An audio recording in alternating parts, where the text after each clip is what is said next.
বিরোধপূর্ণ সীমান্ত নিয়ে থাইল্যান্ড ও কম্বোডিয়ার মধ্যে কয়েক সপ্তাহ ধরে চলা উত্তেজনা শেষ পর্যন্ত রূপ নিয়েছে রক্তক্ষয়ী সংঘর্ষে। বৃহস্পতিবার থাইল্যান্ডের সীমান্তবর্তী একটি বেসামরিক এলাকা ও হাসপাতালে রকেট হামলা চালায় Cambodia.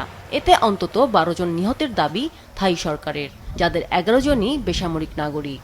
Across from the Mopa base, approximately 200 meters east of Damian Temple, forcing the Thai side to return fire.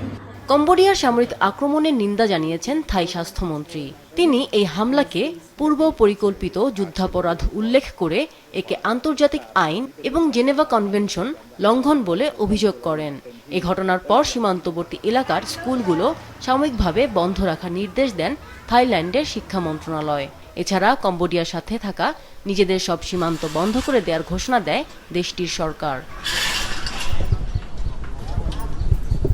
অন্যদিকে কম্বোডিয়ার অভিযোগ, থাই যুদ্ধ বিমান ঐতিহ্যবাহী প্রেহ বিহার মন্দিরের কাছে বোমা ফেলেছে, তবে এখনও হতাহতের সংখ্যা জানায়নি দেশটি।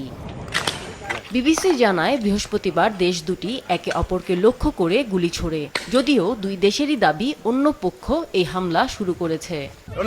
দুই দেশই সীমান্ত এলাকা থেকে নিজ নিজ নাগরিকদের সরে যাওয়ার নির্দেশ দিয়েছে।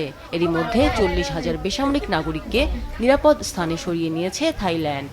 থাইল্যান্ড ও কম্বোডিয়ার মধ্যে সীমান্ত বিরোধ বহুদিনের। গত মে মাসেও একবার সংঘাতে জড়ায় দুই দেশের সেনারা। আমিনা লুসি, মাছরাঙ্গা, নিউজ ডেস্ক।